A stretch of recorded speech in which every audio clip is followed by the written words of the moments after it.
If you work full time and you're thinking about doing UGC, the question isn't, can you make money with UGC? The question is, how much time do you actually have to put into UGC to make real money? And that's exactly what we're going to be breaking down here today. So let's jump on my computer and let's break it down. So before we get started, here's something that most people don't realize. The creators actually making the most amount of money with UGC started out doing UGC and having a full-time job. Some of them still have their full-time careers today. Like for example, Janelle. Janelle is a full-time project manager and last month she made $7,000 with UGC.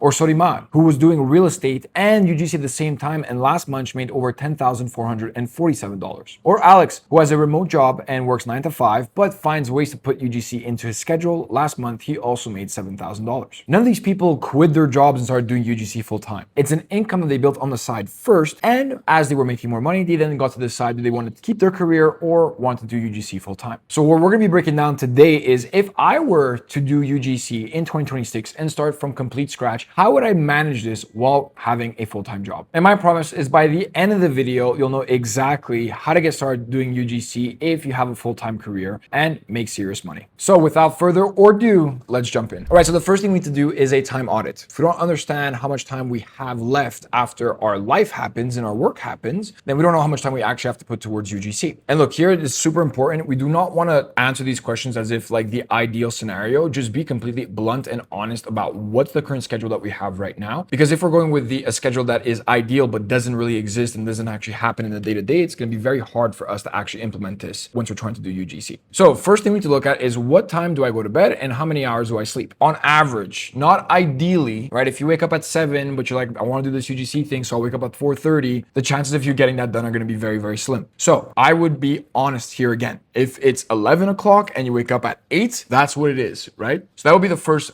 thing I would put here. Second thing is how many hours am I working per week, right? If you're watching this, you have a full-time job. First thing to notice is, are you in person or are you remote or are you hybrid? Second thing is, okay, well, let's say I am in person, right? Is it a 9 to 5 with a break at lunch? Is it a 8 to 5, 8 to 6? Like what's the hours that you're actually working? And what's important here is to understand if it's flexible or not. Usually when you're working remote, it's gonna be a lot more flexible unless you're in calls all day at your current job. So if you do have something more flexible where you have a couple meetings, then you just have to get your work done throughout the day. You have communication with the team and you can actually do UGC while you're working remote. That would be the ideal scenario. If you are in person Monday to Friday, it's gonna be a lot tougher. However, if you are flexible, you work remote, at least hybrid, then you have a chance to do more UGC work. So that's what here I would put in. So the hours that you start, the hours that you finish, and is it flexible or not? Meaning, can you have UGC work be filled into your schedule? Again, if you're in person, most likely you'll only be able to get stuff that is admin. So like applying to jobs, replying to emails, negotiating with brands, closing deals, all that good stuff will be able to get done while you're still in person. But if you are remote, it's a lot more advantageous because you could shoot and also do the admin work. Next thing is how much time do I spend commuting, right? So if you are traveling to work, how much time is that? Next, you want to know how much time do I spend with my partner, family, gym, any personal time, any other time that is outside of work and sleep.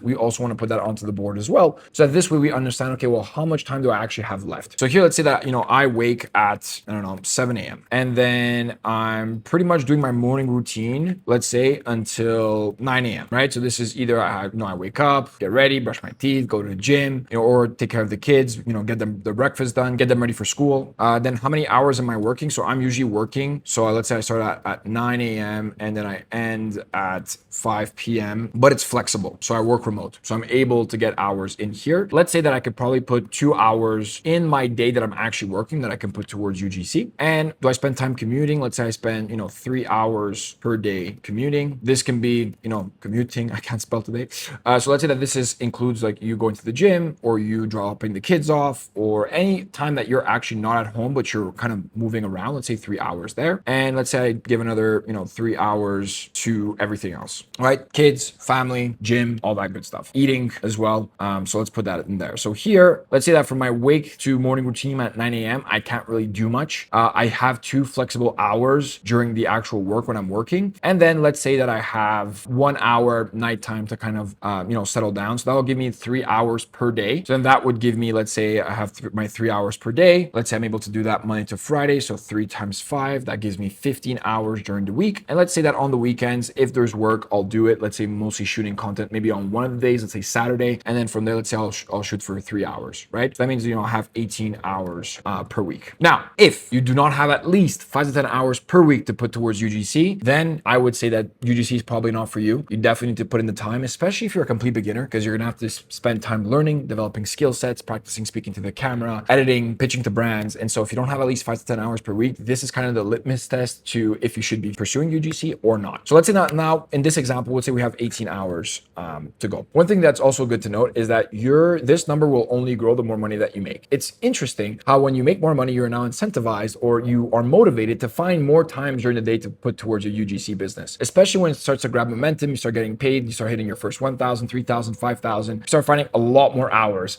to do this because it's working and it's motivating and it's fun. So yeah, but let's say this is, 18 hours that we're working with. Even if you have 10, still good. You will see that there are weeks that will be busier than others. So sometimes life will happen, family will come into town, tragic life changes will happen, and that will heavily affect this 18 hours, but that's fine. I always tell my students or the people that I'm mentoring that, if you're going to be doing UGC and life happen, deal with it and then come back whenever you're ready. The important thing is getting back onto the horse when life does happen, because that is a reality of our human experience is that, life is ups and downs, right? If it was all flat, we'd be dead. So at least we know that it's still alive, that we're alive and getting after it. Okay, so that's the first thing. We want to know exactly how many hours do we have per day and how many hours that would give us per week. And again, if you're below 5 to 10 hours per week, I would not do UGC. I would probably try doing something else. So the second thing we need to do is understand where are we at right now. We just broke down that we have 18 hours left, but what happens if we spend the 18 hours on the wrong things? And this is the most common thing that I see because we do live in a space where there is so much access to information. And so this leaves us looking at all these different tactics, strategies, little tips here and there that we try and we use our 18 hours to spend our time on these little tactics and tricks and we're not seeing any results. So it's super important to understand where we currently are so that these 18 hours are put towards the highest leverage activities that will make us the most amount of money as fast as possible. One simple question, are you making money with UGC? Yes or no? Super simple. And one thing I would add to this is, are you consistently making money? Or was this kind of a luck of the draw where you got one paid UGC deal and you never got paid again? So if you're not, we're going to want to build a strong foundation. And that's what I'm going to be covering in our next point here. If you are making money, then how much money are you actually making? Making 1,000 or less? Are you making 1,000 to 3,000? Are you making 3 to 5,000, 5 to 10,000, 10,000 plus? These are the different buckets of income ranges that will dictate what actions you need to do next. Now, if you're in one of these income ranges here and you're not quite sure what are the priorities that you should be focusing on, what I would love to bring your attention to is our roadmap. So all you have to do is just fill out our quick survey. It's 11 questions long. And from there, you're going to get your own personalized roadmap from our team. Now here, what's super important is that we spent over 200 hours developing this because we've seen students from all different ranges, from people that are complete beginners all the way to people that have done 10, 15, $20,000 per month. So whatever you're currently stuck on, some other person was already stuck with it in the past. And so now what's important is that we were able to dial in where are they stuck and more importantly, how they got unstuck. And so by you getting that roadmap, you'll understand where are you most probably stuck right now and what do we need to do to get you unstuck and get you making money faster. Okay, so if you're in any of these ranges here, go ahead and fill out the roadmap. You're going to get your own personalized action items. For today, we're going to be breaking down if I had to do this brand spanking new, if I was a completely new creator and build a strong foundation. So number 3, we want to build a strong foundation. Again, if I was a complete beginner. So the first thing I need to understand is how do I develop a strong camera presence? The ability to speak to the camera. Now, what most people get wrong about this is that they think that they need to become a different person or speak like somebody else when they're speaking to the camera. No,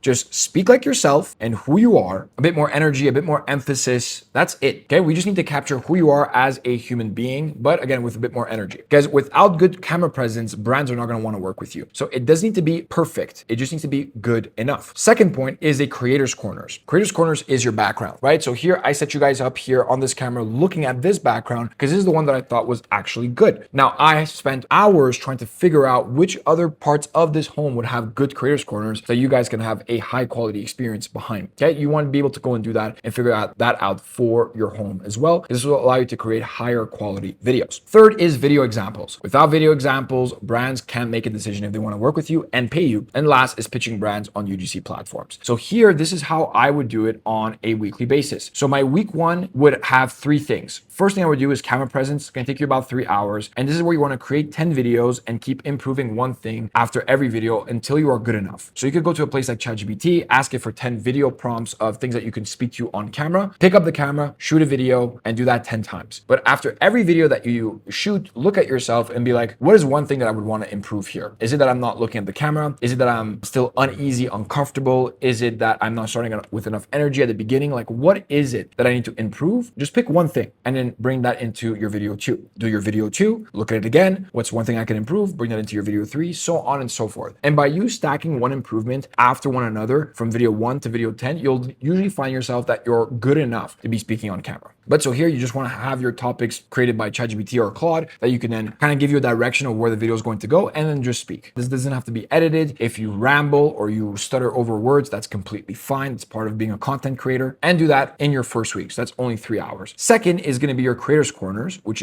can take you 2 hours. So you want to find minimum 3 to 5 creators corners that you can use to shoot. Again, creators corners are super important because they will elevate the quality of your videos, allowing you to charge higher rates to brands. So all you have to do is get a phone, get a tripod, and start messing around with different places in your home. First, you need to understand is lighting, where you're going to get most of your lighting. Second is depth. How can you have some room behind you so you're not stuck in front of a wall? And third, just make sure that everything is nice and clean. And so all you have to do is just take your tripod, go into your bathroom, set it up, click record, put yourself in the frame. How does this background look? Do I like it? Let me move the tripod this way. Let me move the tripod that way. So this way, whenever you're going to be shooting in any of these creators corners, you don't have to think about where you put the camera. You already know exactly where does the tripod need to be, what height does it need to be, and you can just click record and start creating. So that will take you 2 hours. So that in your first week would be about 5 hours already. And then the last thing would be pick 5 products and script with AI. This should take you about 2 hours max. The rule here is that these 5 products need to be in different industries. They cannot be all beauty, all fashion, all supplements. Don't want to niche yourself in. You want to keep it nice and broad so that you can get as many brand deals as possible. So here, this will take you 2 hours to pick the 5 products and then create scripts for them, because we always want to have a direction of what we're going to say on camera before we ever click record. So that's all I would do for my first week. And that's about 3 plus 5, that's 7 hours. Okay. If you only have 5 hours, then I would take these 2 hours, I would put them into next week. But we had put here that we actually have 18 hours, right? We have 18 hours. So this already fits into my schedule. That's for your week 1. So in my week 1, I've worked on my camera presence where it's good enough. I've found my creators corners in my home that I know that I can shoot. And third, I've already came up with the 5 products that I'm going to be creating video examples around, and I've scripted them. Then going into week 2, you want to shoot the videos. Okay. That's anywhere from 2 to 4 hours. Everything is raw. Okay. So you do not have to do shoot and then edit. You just shoot, shoot, shoot. And the rule here is overshoot content. You're going to be in a much better place if you have more content than less, because when you get into the editing, that's where it's going to get a little bit trickier. So here, this is where I would try and overshoot content. If you find a new idea while you're actually shooting, shoot it. But yeah, I would overshoot in here so I make sure I have as much as possible. This could take anywhere from 2 to 4 hours for those 5 products and scripts. And then also in week 2, I want to edit my videos. So this is 4 to 6 hours, especially if it's going to be your first time editing. You could use CapCut, TikTok editor, or Edits, which is Instagram's editing tool. But keep it simple. Super important. Keep it simple. No funky transitions, no crazy text. Make it seem and look organic. And that could take 4 to 6 hours, especially if it's your first time editing. So that would all I would do in my week 2 would be shoot my videos, edit my videos.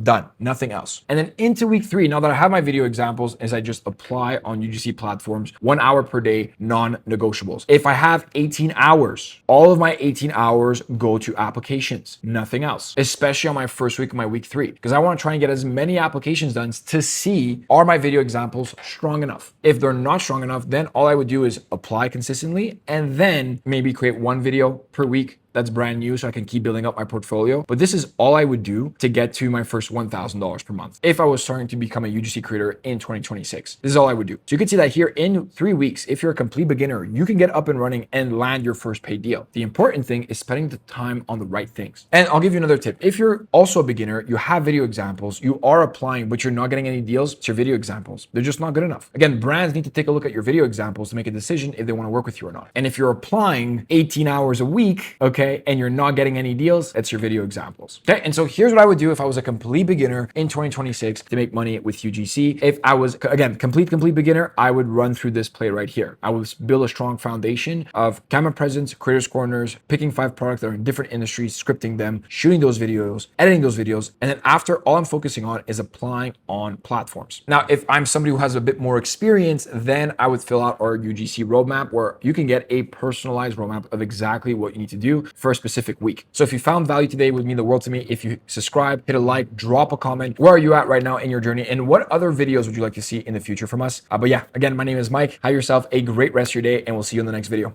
Peace.